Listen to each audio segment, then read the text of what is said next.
importante es conocer a Dios. Decía al principio que no podemos conocer a Dios sin conocer a Cristo. Por tanto, por lógica, el segundo tema que tenemos que utilizar de reflexión es la necesidad de conocer a Jesús. Alguien me dice, pero si conocemos a Jesús. Bueno, veremos lo que la Biblia dice acerca de esto. El texto que quiero tomar es de Juan, capítulo 1, versículo 14.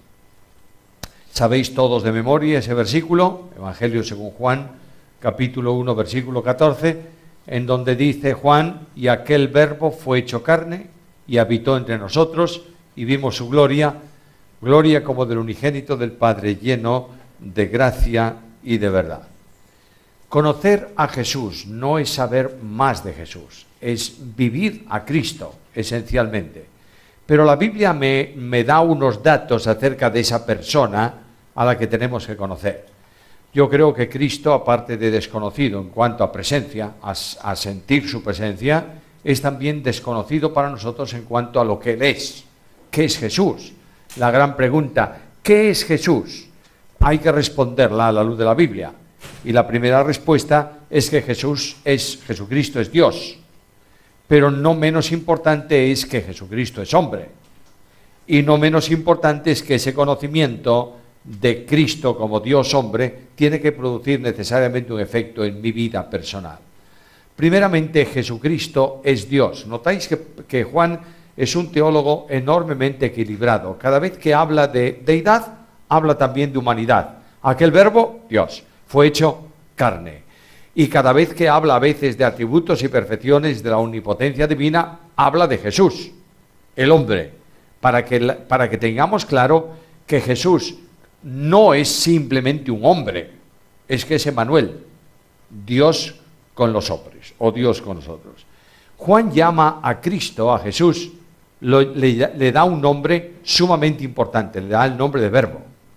En el principio era el Verbo, y el Verbo era con Dios, y el Verbo era Dios. Verbo no es sinónimo de palabra, es sinónimo de discurso absoluto, de expresión absoluta de algo. De manera que cuando leo Hebreos capítulo 1, leo estas palabras. Dios, habiendo hablado muchas veces, en otros tiempos, a los padres por los profetas, en estos postreros días, que es el tiempo actual, nos ha hablado por el Hijo.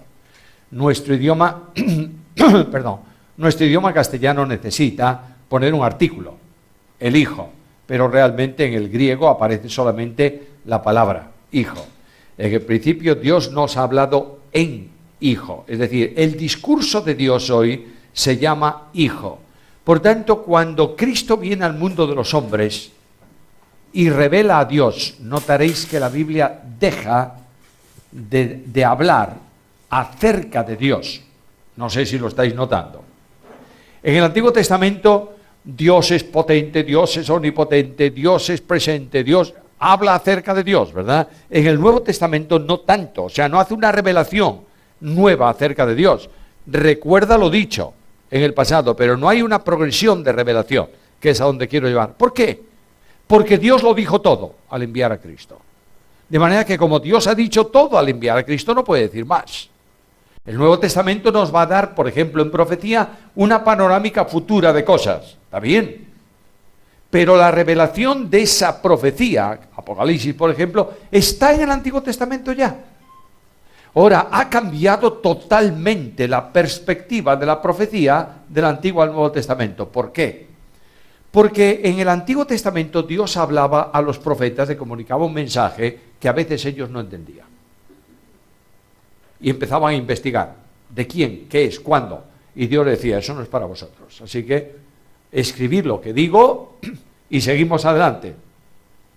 Ahora, cuando vamos al Nuevo Testamento, nos dice en Mateo capítulo 17 que Cristo llamó a 3 de los discípulos, los hizo subir a un monte y se transfiguró. Pero anteriormente dice, al final del capítulo 16, dice, de cierto os digo, que algunos de vosotros no verán muerte hasta que hayan visto venir el reino de Dios con poder.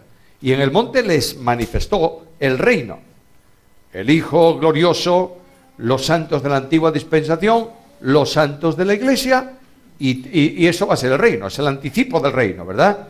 Por tanto, cuando Pedro habla de profecía, dice que nosotros hablamos no como de fábulas o de revelaciones especiales, sino como habiendo visto con nuestros propios ojos su majestad. La profecía ha cambiado. Todo lo que dice el Apocalipsis está descrito en la figura de Jesús en el monte de la transfiguración, ¿notáis? Luego, para la profecía del Antiguo Testamento había una manifestación, una revelación especial. En el Nuevo Testamento la revelación se cumple ¿en quién? En Cristo. De manera que cuando Felipe le dijo, muéstranos al Padre, ¿qué le dijo Jesús? Ya ha visto al Padre, porque el que me ha visto a mí, ha visto al Padre. Ahora, Jesús como verbo es necesariamente Dios. Y si es Dios, la existencia de Cristo antecede a su nacimiento en Belén. Es decir, cuando nace en Belén, no nace el Hijo de Dios. Nace la naturaleza humana del Verbo eterno de Dios. ¿Me estáis siguiendo? De manera que Cristo, antes de nacer en Belén, Juan lo revela como antecesor a todo. Dice que en este mismo capítulo 1, versículo 3 de Juan, todas las cosas por él fueron hechas, y sin él nada de lo que ha sido hecho fue hecho. Luego, cuando voy al libro Génesis capítulo 1, a la luz del Nuevo Testamento, por supuesto, y digo, en el principio dijo Dios, sea. ¿Quién dice ese sea? El verbo. Es decir, el capítulo 1 de Génesis no lo entendían así la revelación antigua, porque le faltaban los datos que tenemos nosotros, ¿me estáis siguiendo? Pero es un capítulo trinitario. De manera que la mente creacional, digamos así, el arquitecto que dibuja el plano de la creación es la mente del Padre. Pero el que expresa la mente del Padre en toda la dimensión, ¿quién es? El Hijo, el Verbo. Tú piensas una cosa, yo pienso una cosa, y lo que yo pienso, lo pienso y lo expreso por medio de palabras. Pongo un ejemplo. Voy a mencionar una palabra. Gato. Estoy pensando en un gato. ¿Ya sabéis en qué pienso? Sí, en un felino, pero yo tengo que decirte, estoy pensando en un gato con mucho pelo. Entonces todos los gatos de poco pelo no están. Estoy pensando en un gato con mucho pelo de color blanco, luego los negros no sirven. Tengo que ir dándote datos y datos y datos para que al final tú sepas más o menos qué en lo que estoy pensando. Y aún así no lo sabrás de todo. ¿Quién sabe lo que yo estoy pensando? Yo. Dios, el Padre, digamos así, expresa el pensamiento del ser divino para crear, ¿verdad? ¿Quién conoce totalmente ese pensamiento? El Hijo. ¿Quién dice sea? No puede decirlo más que el Hijo por una razón, porque nadie conoce lo que piensa Dios más que el Hijo. Y ahora ves en el versículo 3, al Espíritu de Dios que se mueve sobre la faz de las aguas. Luego, como el Espíritu de Dios profundiza y conoce el interior de Dios, ejecuta la creación conforme al pensamiento de Dios. ¿Me estáis siguiendo? De manera que el Hijo de Dios, el Señor Jesucristo, es el creador de todo. Pero especialmente quiero recordaros algo. El primer acto de Dios no fue la creación, sino la planificación de la salvación. ¿Recuerdas lo que dice Pablo en la carta a Timoteo, capítulo 1, versículo 9? Quien nos salvó y llamó con llamamiento santo, no conforme a nuestras obras, sino según su propósito, y la gracia que nos fue dada en Cristo Jesús antes de los tiempos de los siglos. De otra forma, antes que Dios dijese, sea la luz, dijo, sea la cruz. Y Dios después crea, y Dios crea al hombre, pero ya tiene el resultado, mejor dicho, ya tiene el plan no, ya tiene la solución al problema que va a producirse en el hombre. A veces nosotros pensamos que Dios determina salvar porque el hombre cayó. Dios no funciona, no se mueve por condicionantes porque es Dios. ¿Entiendes? Dios no me salva porque yo peco, Dios me salva porque quiere. Y Dios establece la salvación y establece quién iba a hacerlo y cómo iba a hacerlo y cuándo se iba a hacer. Es el Dios de la soberanía. Pero este maravilloso Dios Cristo hace surgir todo, el universo, los ángeles y el hombre surgen cuando Él dice, sea, y todo se produce. Pero algo más, Juan me dice que es Dios por otra razón. Versículo 4, en Él estaba la vida. La vida es potestativa de Dios.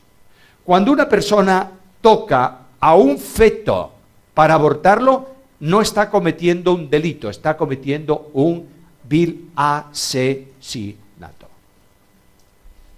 Porque la vida existe desde el mismo instante de la fecundación. Alguien me va a decir, ¿cómo lo sabes? Porque lo dice la Biblia. ¿En dónde? La presencia, dice la Biblia que Dios no es Dios de muertos, ¿sí o no? Es decir, Dios no puede estar en un muerto, ¿verdad que no? No. Ni vinculado a un muerto, no. El Hijo de Dios se hizo presente en el seno de María desde el mismo momento de la concepción.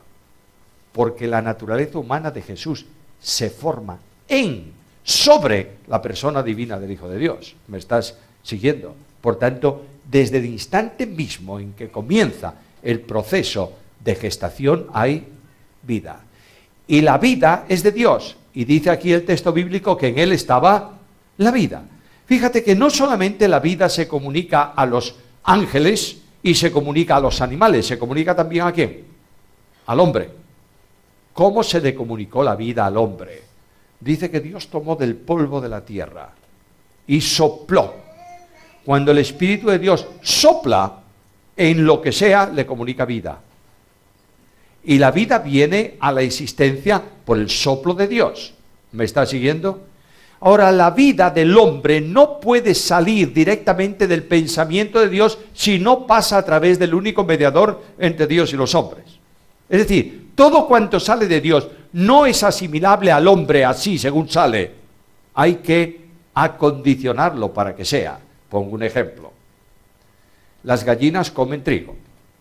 ¿Sí o no? Sí. O digo trigo. Bueno, trigo también. Pero comen maíz. Voy a poner algo más gordo, un grano más gordote. ¿Comen maíz? Sí. Tú vas a la tienda y te compras una bolsa de maíz. La tiras al suelo. Y viene la gallina y ¿qué hace? Se come todos los granos. Intenta comerlos así tú. Vas a tener un problema gordo.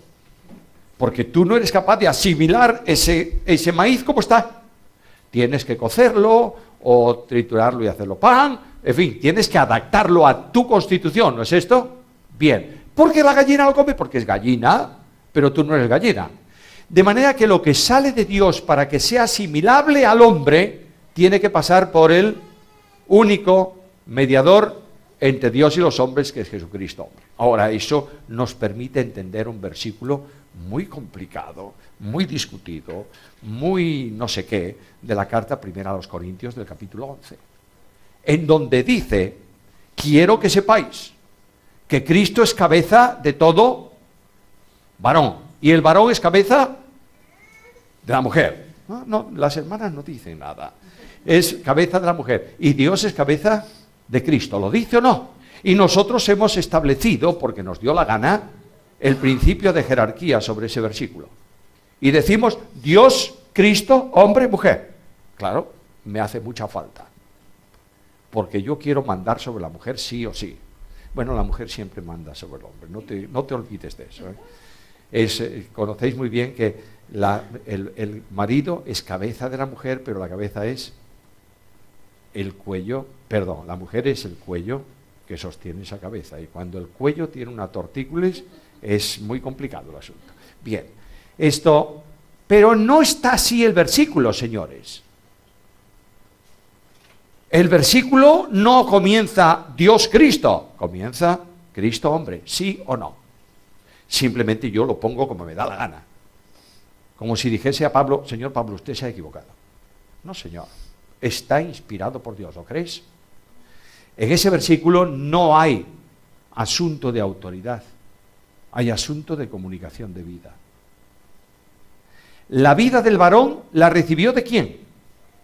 De Cristo. Porque en Él estaba la vida. Por tanto, Cristo es la cabeza viviente que comunica. Cristo se nos dice en la Biblia que es espíritu vivificante, ¿o no? Bien, es la cabeza viviente que comunica la vida ¿a cuántos hombres? Todo varón. Luego la vida del hombre procede ¿de quién? De Dios. ¿Por medio de quién? De Cristo. Por eso Pablo dice que hay algunos que se sueltan de la cabeza. Y cuando se sueltan de la cabeza no crecen. No está hablando de autoridad, está hablando de comunicación de vida. ¿Y de dónde viene la vida de la mujer? Del hombre, porque fue tomada de ahí. Luego, otra vez sigue el mismo proceso. La comunicación de vida, para la mujer, la cabeza de comunicación de vida es el varón. Y la vida de Cristo, en el sentido trinitario incluso, procede de la primera persona, no por origen, sino porque procede. La vida de Dios se comunica de la primera a la segunda y de la primera y segunda a la tercera. ¿Me estáis siguiendo? No es porque un día el Padre generó la vida del Hijo, no, porque si es un Padre eterno, tiene que haber siempre un Hijo eterno, ¿o no? Claro que sí. ¿Cuántos años tengo yo de padre? Claro, los mismos años que tiene mi hija mayor. Antes no era padre. Fui padre, pero no, el Padre es eterno. Luego, nunca, cuando la Biblia dice, tú eres mi hijo, yo te engendré hoy, ese engendrar no significa originar, significa simplemente una comunicación de vida. ¿Me estáis siguiendo? A veces es difícil entender la comunicación de vida en la Trinidad, pero es muy simple. Por ahí, hombre, es extraño que no haya aquí una regleta de enchufes. Es extraño, pero siempre hay, por todos los lados. La regleta de enchufes tiene, por ejemplo, 3 enchufes. Para enchufar 3 cosas, ¿verdad? ¿Por dónde entra la corriente? Por el primero. Y del primero pasa al segundo. Y del segundo al tercero. Luego el tercero no nace por el primero, porque la corriente es de todos, pero se comunica de esta manera. Por tanto, en el versículo, la comunicación de vida de la segunda persona viene de la primera. Porque en el seno de la Trinidad ninguna persona manda sobre la otra. ¿Por qué? Porque el que manda es mayor que el que obedece, ¿sí o no? Luego, para que la segunda persona pudiera obedecer a la primera, tuvo que hacerse hombre. Y entonces, siendo hombre, fue hecho siervo. Pero no podía ser siervo en la condición divina solo. ¿Me estáis siguiendo? De manera que el versículo tiene que ver con comunicación de vida. No significa que no busquemos otros textos de la Biblia que hablan de la relación. Pero no olvidemos nunca, los creyentes, por favor, que nos gusta tanto mandar sobre nuestras mujeres, tapa los oídos Susana, nos gusta mucho mandar sobre nuestras mujeres. No olvidemos que cuando Pablo va a hablar de hombre en Efesios, matrimonio, Efesios 5, dice sometiéndoos unos a otros en el Señor, ¿lo dice o no? En esa sumisión, las mujeres estén sujetas a los maridos, y los maridos amen a la mujer, sometiéndose unos a otros. Esto es muy importante, pero no estamos hablando de matrimonio. Ahora vamos a seguir hablando de Cristo. Cristo es el comunicador de la vida. Y Juan dice que Cristo era Dios y le llama Dios en 1:1. En el principio era el Verbo. El Verbo era con Dios y el Verbo era Dios. A veces a tu casa vendrán, no sé si fueron, supongo que fueron alguna vez, y si no tienes una enorme bendición, esos de 2 en 2 que vienen con una revista para venderte y que te dicen que Jesucristo no es Dios, es un Dios. ¿Lo visteis alguna vez?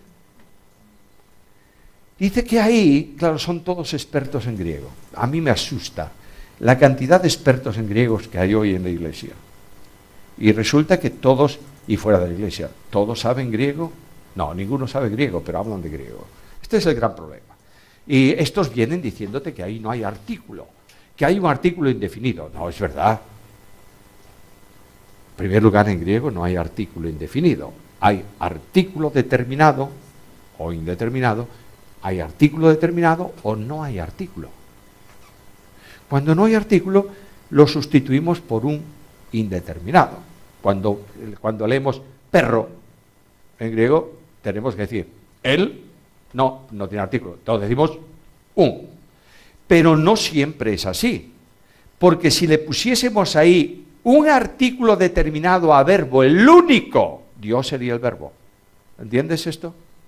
Si dijésemos el principio era el verbo, y el verbo era con Dios, y Dios era el verbo, el único Dios en el concepto griego sería el verbo, por eso no hay artículo. Pero lo que me dice es que el verbo era con Dios y el verbo era Dios. Y una de las cosas importantísimas de ese versículo es que hay ahí una preposición griega que nosotros ya no la traducimos al castellano porque no tiene sentido, no tiene no tiene expresión, no tiene uso esa preposición. Es la preposición cabe. ¿Conoces? ¿Te acuerdas de las preposiciones propias? Ante, bajo, cabe. ¿Se usa cabe? ¿Qué significa eso? Yo, cabe Juan. ¿Qué es eso? Pues eso significa yo estoy frente a frente con Juan. Pero no tenemos esa. Por tanto, traducimos en el principio el verbo con. Bueno, porque habla de proximidad. Lo que dice Juan es que el Verbo y el Padre estaban frente a frente en un diálogo de amor eterno. Y ese amor se expresaba por medio del Espíritu. Pero ese cabe del versículo, que no podemos traducirlo, lo traducimos o lo traducen. En el principio el verbo era con Dios. Y el verbo era Dios. De manera que Juan dice que era Dios. Y es que Pablo también llama a Dios a Cristo. Y Pablo, y si Juan era un judío unicista, es decir, no creía más que en un Dios único y verdadero, Pablo sería todavía más. Porque como judío y como maestro, tenía muy claro aquel versículo: escucha Israel, Jehová tu Dios, Jehová uno es. Por eso Cristo dice: entended que yo y el Padre somos uno. Está aplicando el versículo del Antiguo Testamento. Lo que está diciéndome aquí es que si es Dios, es eterno, y no voy a parar aquí ningún tiempo, porque antes dije que Jesús dijo un día: yo soy. Y dice Cristo: el cielo y la tierra pasarán, pero mis palabras no pasarán. ¿Por qué? Porque es Dios. El Cristo de la Biblia es el Cristo de la omnipotencia, pero es el Cristo también de la soberanía. De manera que cuando Él dice algo, ¿alguien resiste su voluntad? No. Pongo un ejemplo. A veces nosotros somos muy imaginativos, trasladando historias de la Biblia a nuestro contexto y tratándolas como nos parece mejor. Está Pedro en la barca con los discípulos, el gran temporal, recordáis la historia. Y de pronto, en medio del gran temporal, ahí aparece caminando sobre las aguas, ¿quién? Jesús. Y todos: es un fantasma y no sé cuántos. Y Cristo, soy yo. ¿Qué es lo que hace Pedro? Pedro es el hombre del hablar rápido. Pedro es el hombre que no tiene posiciones intermedias, o todo o nada. ¿Recuerdas cuando Cristo va a lavar los pies a Pedro? No, ¿cómo que no? Tú no me lavas. No, si yo no te lavo, no tienes parte conmigo, entonces báñame. No solo los pies, sino también la cabeza y el cuerpo. No, Pedro, no hace falta eso. Pedro es este hombre. Y Pedro dice: eres tú. Entonces, manda que yo vaya a ti sobre... Y ahora nuestra imaginación desbordante, supone, coloca el milagro en la fe de Pedro, ¿verdad? Sí, Pedro creyó, salió de la barca. Oye, pues el agua me mantiene y ahí voy. ¿Qué va, hombre? Cristo le dijo: ven. Y la voz de autoridad de Cristo no se puede resistir. Y Pedro vino a Cristo como le dijo, andando sobre el agua. Y cuando llegó a Jesús, ¿qué pasa? ¿Se terminó la petición de Pedro o no? ¿Qué le dijo Pedro? Haz que yo vaya hasta ti. Vino cumplido Pedro. Pero ahora Pedro, que ha terminado la petición, ¿qué ocurre? Se da cuenta que el agua no lo sostiene. Claro, es que no sostiene a nadie el agua. Y es cuando dice: socorro, que me hundo. Vente, Pedro. Esto es otro tema. Y el tema hombre de poca fe no es que Pedro haya dejado de tener fe. Es que Pedro debiera poder mantenerse en el agua si tuviese fe en el Hijo de Dios. Si tuviese fe como un grano de mostaza, diría. Esta es la cuestión de la Biblia. Pero viene el leproso. Señor, si quieres, puedes limpiarme. ¿Qué dice Jesús? Quiero. Se limpió. De manera que la voz de autoridad de Cristo no se puede resistir. Cristo va a resucitar a Lázaro. ¿Recuerdas la historia también? Le avisan. Y Cristo espera en el sitio donde está 3 días. ¿Y cuándo va a Lázaro? El 4.º día. Hace 4 días que murió. ¿Por qué esperó? Bueno, porque los judíos estaban enseñando en su teología de entonces que el alma del muerto está en el cuerpo durante 3 días. Y que si al cabo de 3 días no resucita, el alma se va definitivamente. ¿Cuánto esperó Cristo? 4 días para que supieran que estaba verdaderamente muerto. Y la hermana dice, no solo está muerto, sino que yede. Y es cuando Cristo dice a Lázaro, Lázaro, ven fuera. Y la autoridad del Hijo de Dios se manifiesta en su palabra. Hazlo. Lo haces. Es que no puede resistirse, porque es Dios que ordena esta cosa. Ahora, este Dios admirable es también hombre. Notas el versículo, y aquel verbo fue hecho carne. Cuando habla de carne, Juan utiliza la palabra carne generalmente en un sentido distinto a Pablo. Cuando Pablo habla de carne, generalmente habla de pecado. Manifiestas son las obras de la carne. Cuando Juan habla de carne, habla de limitación. El verbo eterno de Dios se hizo un hombre, se hizo carne y habitó entre nosotros. No es que Dios se posesiona de un bebé. No. Es que Dios se hace bebé. ¿Me estás siguiendo? No es el hombre que se pasa a la condición de Dios, ni Dios que se pasa a la condición de hombre. Es que Dios sigue siendo Dios, pero se hace hombre. Es decir, Jesucristo es una persona con 2 naturalezas. La naturaleza divina que le corresponde eternamente porque siempre es Dios, y la naturaleza humana que fue asumida en el tiempo histórico de los hombres. Escucha a Pablo en Gálatas 4:4. Cuando vino el cumplimiento del tiempo, Dios envió a su Hijo, nacido de mujer.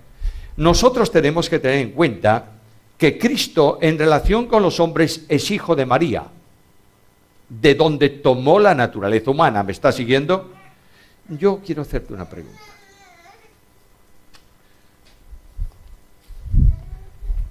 ¿Predicamos alguna vez sobre María? Próximo domingo, reunión de la iglesia. Tema de la iglesia: la bienaventurada y bendita Virgen María. No estoy diciendo ninguna herejía, ¿eh? La Biblia llama bienaventurada y bendita. La mitad de la gente dice, no, este se hizo católico. Bueno, señor, podemos perder 1 hora entera hablando de Jonás, pero de María no hemos predicado, o no predicamos. ¿Por qué? Por la ley del péndulo, como los católicos la pusieron en un sitio que no le corresponde, nosotros la tiramos a la papelera. ¿Es así o no? Pues es así. Nosotros los evangélicos somos así. Y después decimos, hay que predicar toda la palabra. Pues eso no lo predicamos. Yo digo esta mañana una palabra, veréis vosotros cómo es fácil entender esto. Como dice el apóstol, ¿a quién me refiero? A Pablo. ¿Pero puede ser Pedro? Puede, pero Pedro... o sea, Pedro... Sí, es que Pedro... Pues Pablo también. ¿O es que no dice el que tiene un mensajero, un aguijón de Satanás en su carne, que lo abofetea? Y decimos, no, es que estaba enfermo. ¿Enfermo de qué? Se quedó ciego. ¿Cuándo? En el camino a Damasco. Correcto. Perfecto. Y el Señor lo sanó medio mal. Le dejó la vista fastidiada. ¿Qué va, hombre? No me digas eso. Y después, cuando es que no ves que a los Gálatas dice, si hubieseis podido, me hubierais dado vuestros... Bueno, yo te voy a decir algo. Te quiero tanto que te doy mi corazón. Este es una hipérbole, ¿o no? Yo no puedo darte el corazón. Y no significa que tú estés mal del corazón. Simplemente estoy refiriendo... Lo que dice en la Escritura es que me amasteis tanto que seríais capaces de daros lo mejor que tenéis. Vuestros ojos, o pudiera haber dicho vuestros brazos, esa enfermedad. Pero hay 3 veces en la vida de Pablo en donde Pablo no se comporta espiritualmente, vamos a decirlo así. ¿Quién empezó el lío con Bernabé? ¿Cómo le llamaban a Bernabé? Hijo de consolación. Pablo, mira, es verdad que Juan Marcos, pero vamos a dar una oportunidad. Yo no llevo desertores. Eso es lo que dice ahí la Biblia. ¿Y quién empezó el gran lío? Pablo. ¿Y cómo terminó aquello? Casi bofetadas. Pedro viene a Antioquía. ¿Qué dice Cristo? Si tu hermano peca contra ti, ve y repréndele estando Tú y él solo. Y si no, testigos. Y finalmente, la Iglesia lo puso a caldo delante de todos. Empezó por el final. Y cuando la Biblia habla de que cuando tengas que reprender, exhortar, hazlo con mansedumbre y con templanza, etcétera, etcétera, Pablo escribe una carta a los Corintios que el Espíritu no nos la ha permitido tener, que le llama en la 2 Corintios la epístola de las muchas lágrimas, que no lo dejó predicar el Evangelio, que envió a Tito para ver qué pasa, vete a por esa carta debió ser. ¿Cómo debió ser esa carta? Pues una carta gorda. Y dice Pablo que por 3 veces le pidió a Dios, quítalo de mí. ¿Y qué le dice Dios?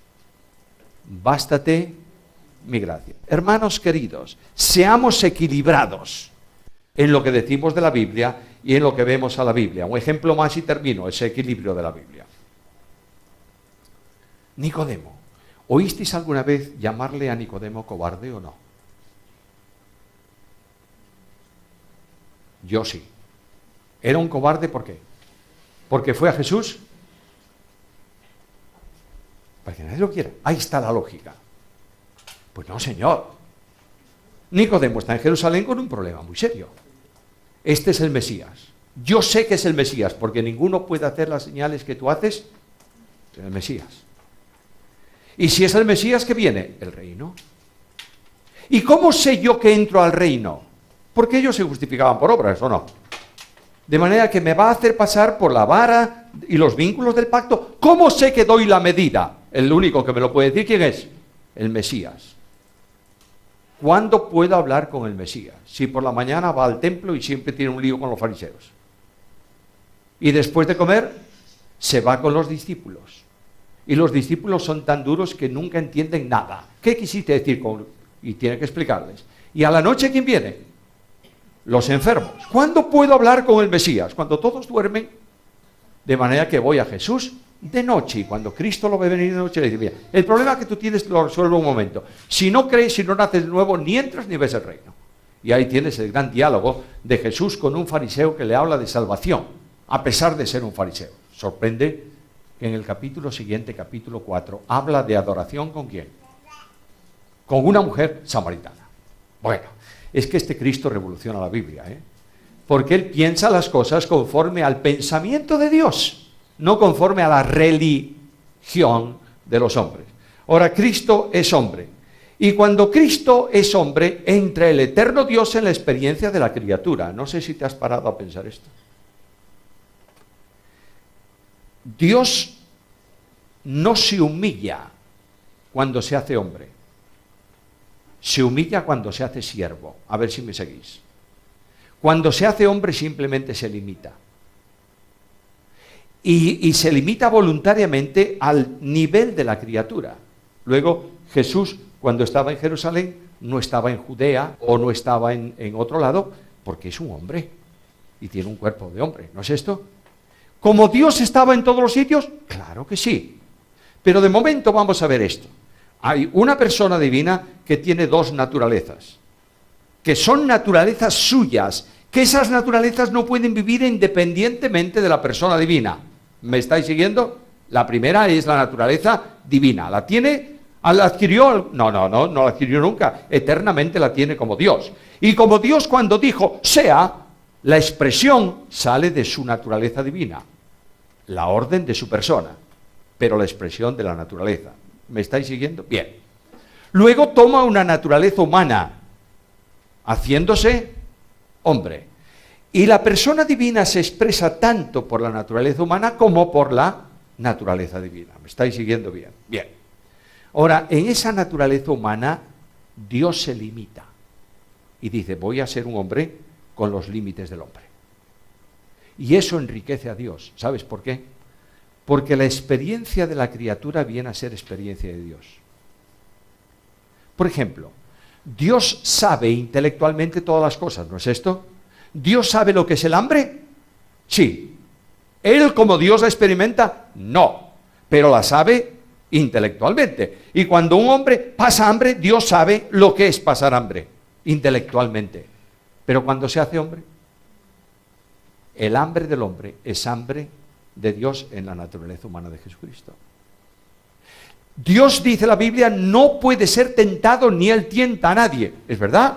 Como Dios. Pero como hombre fue tentado o no. Y dice, tentado en todo conforme a nuestra semejanza, pero sin pecado. Cuando Dios habla del sueño, la Biblia dice que nunca duerme.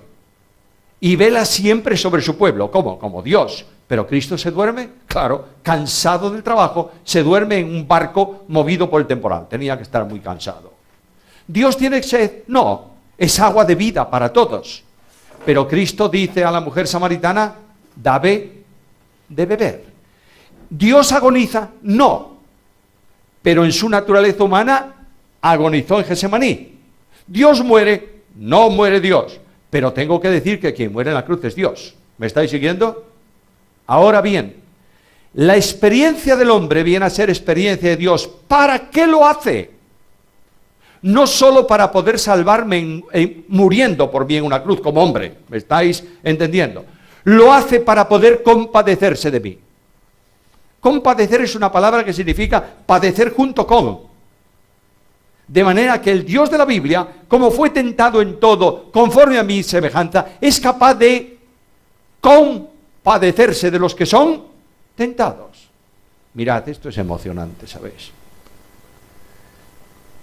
Él entiende mi vida. Y cuando tropiezo y caigo, no me da una patada. Porque sabe que soy polvo. ¿Me estás entendiendo? El Dios de la Biblia restaura. Porque se da cuenta que el hombre es muy limitado y a veces dice tonterías. Pongo el ejemplo de restauración que para mí es más emocionante porque es de un cristiano, de un creyente. La restauración de Pedro. ¿Qué es lo que hizo Pedro?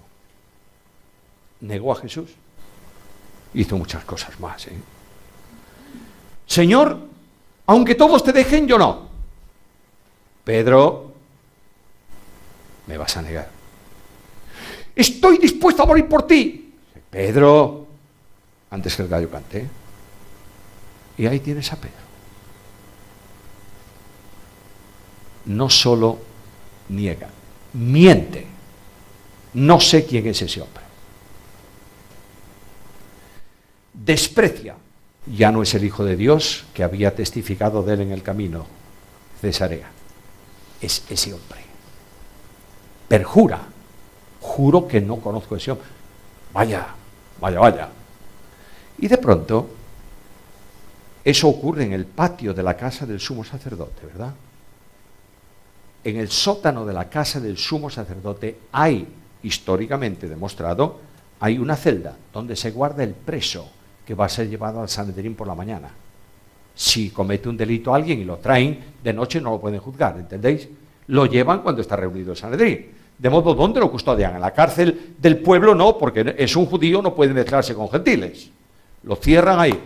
De modo que a Cristo lo traen, cruza el patio para guardarlo en la celda, y cuando cruza el patio, ¿a quién vio? A Pedro. A veces nosotros pensamos que Cristo estaba allá lejos y de pronto miró a Pedro. No. La Biblia es sencilla, es simple. Las cosas se producen, salvo los milagros, por algo natural. Pasó y miró a Pedro. Pero no lo miró como diciendo, no miró, como de costumbre. Y Pedro siente en su alma la punzada, ¿verdad? Y dice que salió afuera. Lo intentó 2 veces antes de salir a la calle. ¿Y qué ocurría? La puerta estaba cerrada. Hay un preso, la puerta de la calle se cierra. Y cuando ya el preso va a la cárcel, la puerta se abre y Pedro sale. ¿Y fuera qué hace Pedro? Lloró amargamente. Restauración, confesión. Juan dice que si confiesas, Él es fiel y justo, ¿no es esto? Y ahora Cristo resucita. Y ahí está Pedro. Y los otros. ¿Qué te parece que sentiría Pedro? Ahora verás. Pero Cristo es gracia. Y Cristo mira a Pedro. Le hizo una pregunta a Pedro. ¿Me amas? Sí, Señor, te amo. ¿Seguro?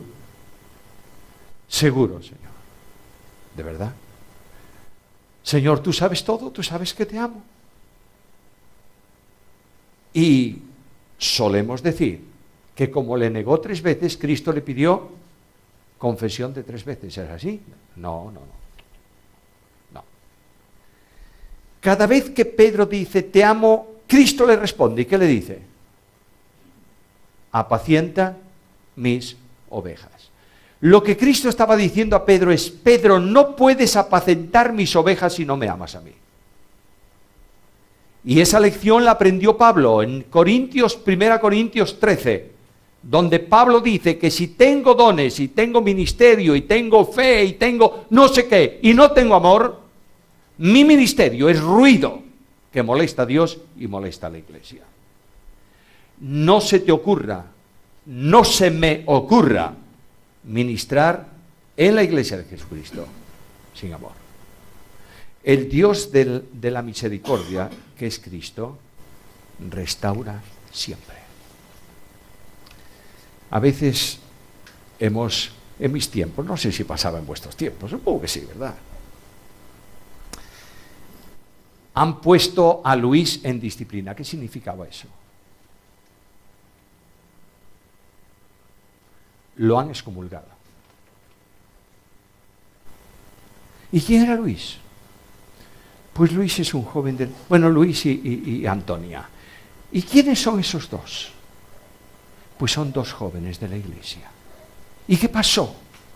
Hicieron lo que no debían. ¿Es pecado? Es pecado. ¿Han confesado su pecado? Porque ¿cómo lo sabes tú? Lo han confesado.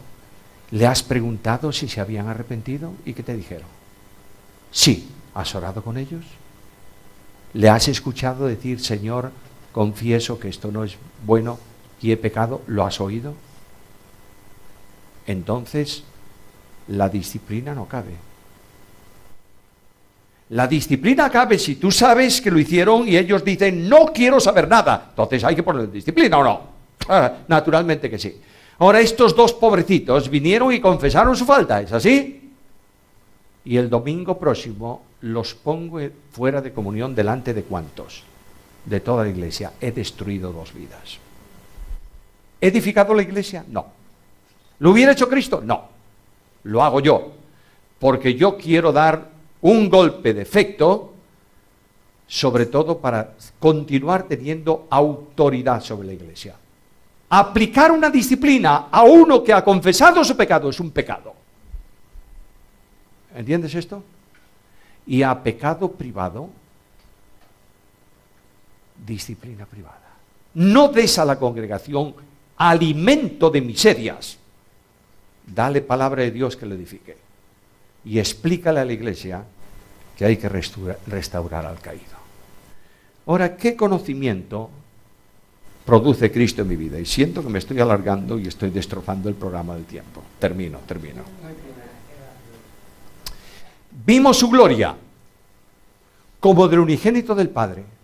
¿Qué más? Lleno de gracia y de verdad. Lo que impactó a Juan de Cristo no fueron los milagros. Bueno, sin duda los milagros impactaron a Juan. ¿Qué no? Si yo veo a un hombre, hijo de Dios, por supuesto, que se levanta en un barco y dice al mar embravecido, calla, o al viento calla y al mar enmudece, y queda todo plano, digo, qué barbaridad. Hablo de eso 20 años, claro. Y si veo decirle a un muerto, sal, impacto. No, lo que le impactó a Juan fue la transfiguración, la gloria impresionante de Dios. No, Juan dice lo que le impactó.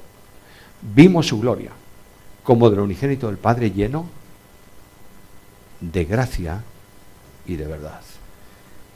Todo ministro que conoce a Cristo es un hombre lleno de gracia.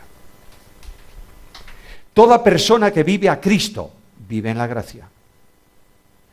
Todo maestro que enseña Biblia enseña la gracia.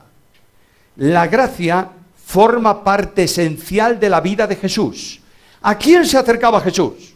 A los parias de la vida, publicanos y pecadores, la escoria de la sociedad. Aquellos fariseos no se acercaban a ellos porque los contaminaba, ¿entiendes? Escucha lo que dice el profeta en la antigüedad.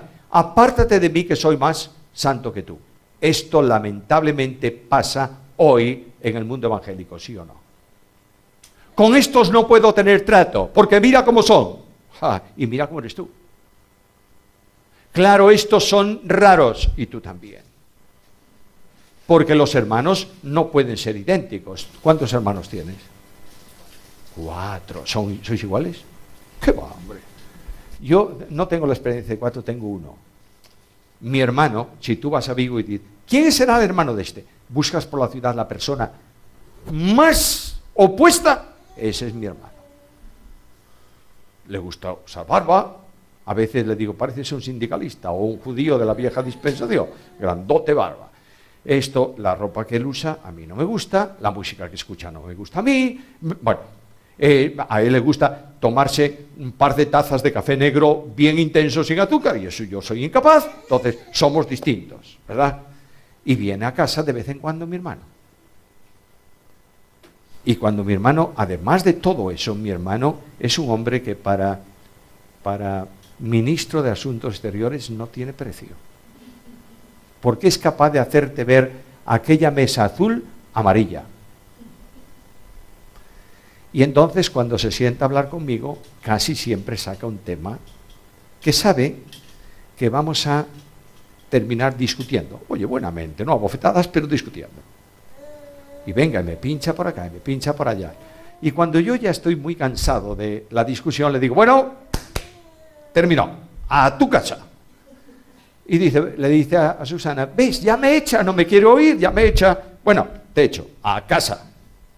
Y se levanta y se va, lo acompaño a la puerta para que no entre, lo acompaño a la puerta, y cuando llego a la puerta, siempre se abraza a mí y me da un beso y me dice, te quiero mucho.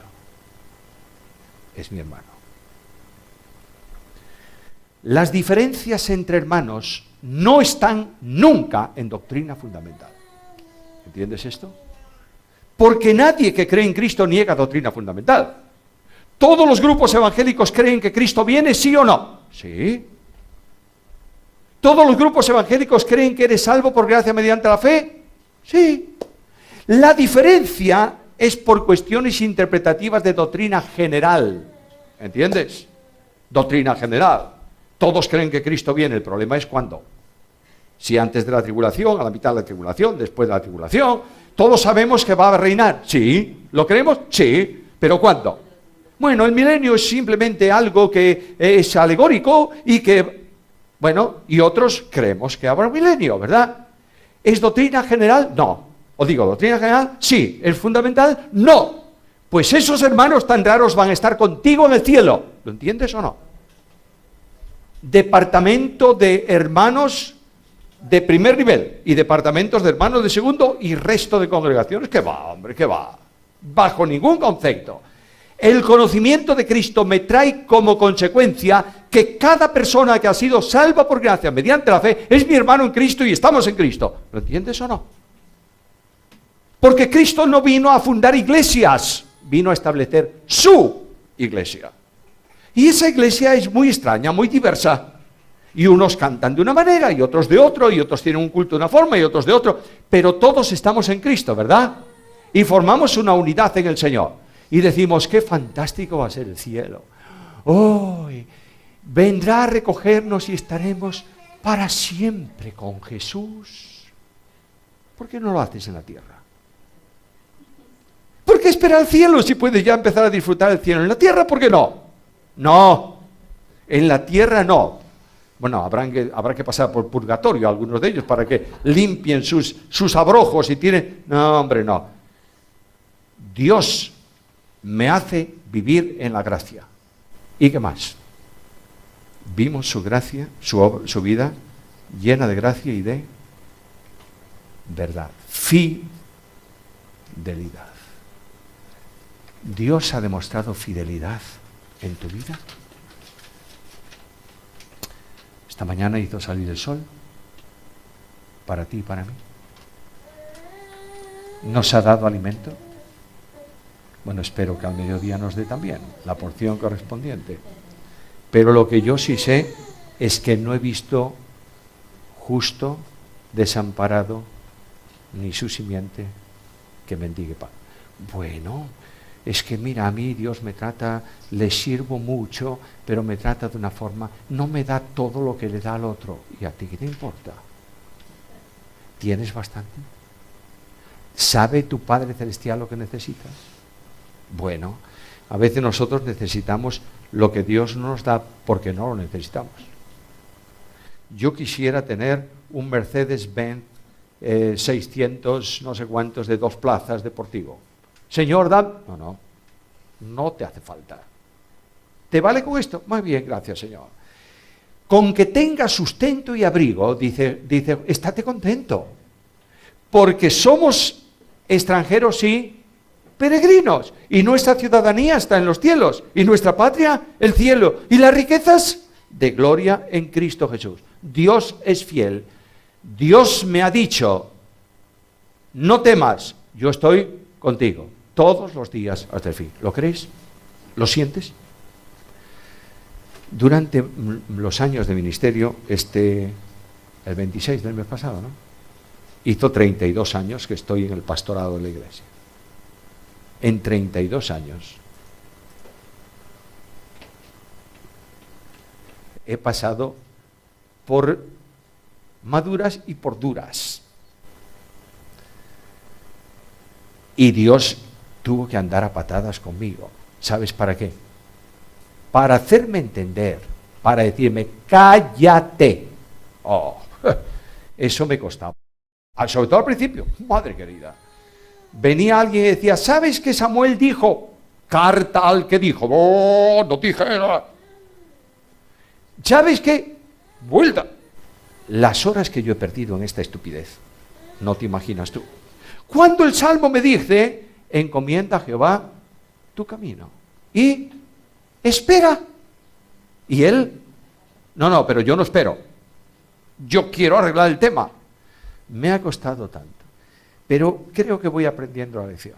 Hace poco tiempo, siempre hay alguien, que levantó por ahí algo. Y el consejo de iglesia me dijo, vamos a ir allá.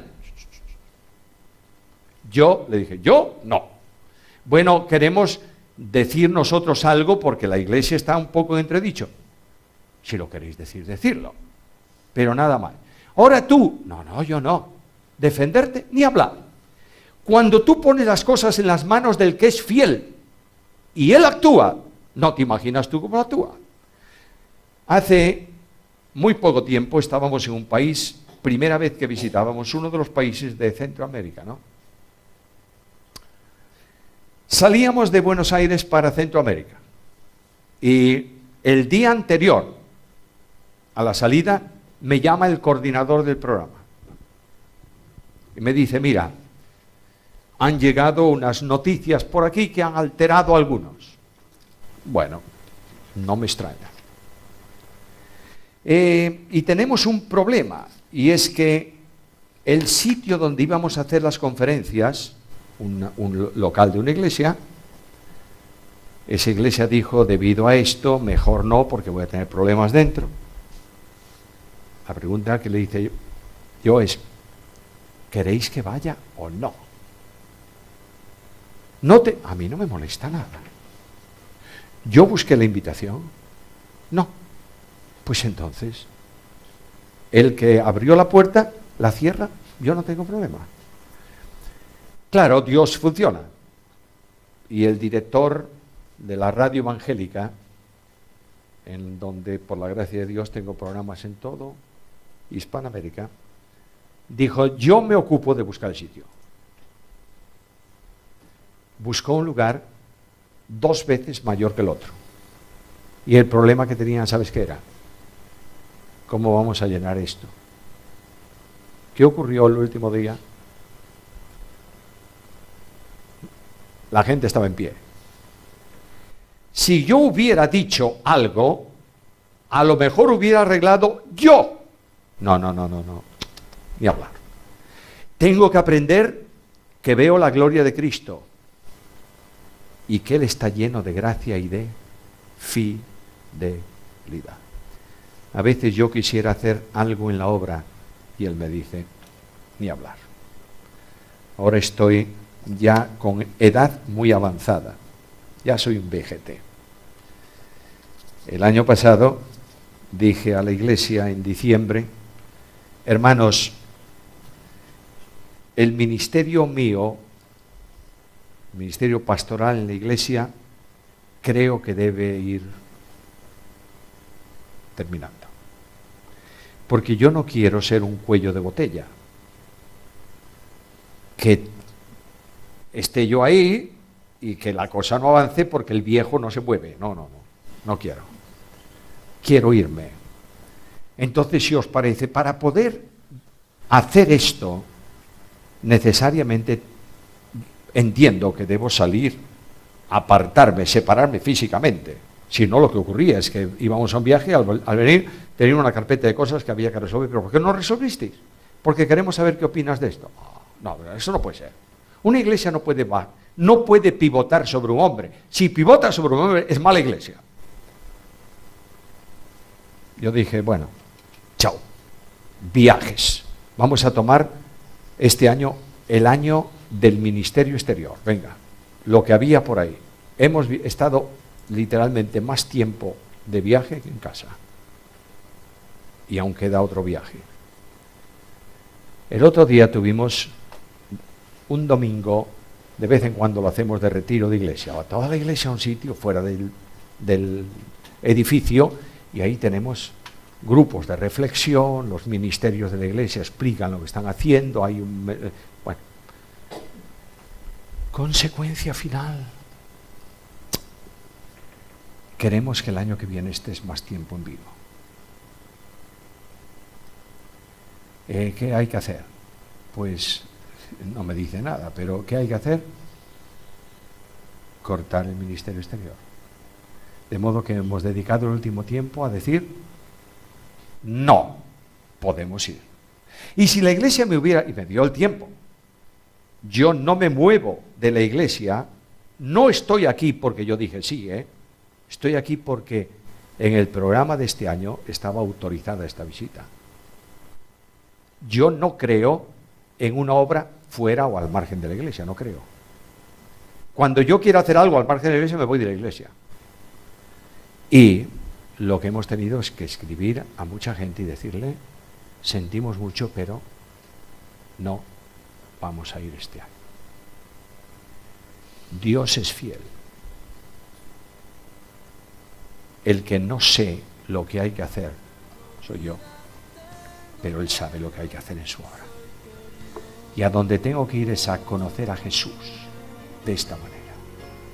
Saber que Él está en la iglesia y que es el Señor de la iglesia. Cuando Cristo es el Señor, las cosas funcionan conforme a su voluntad.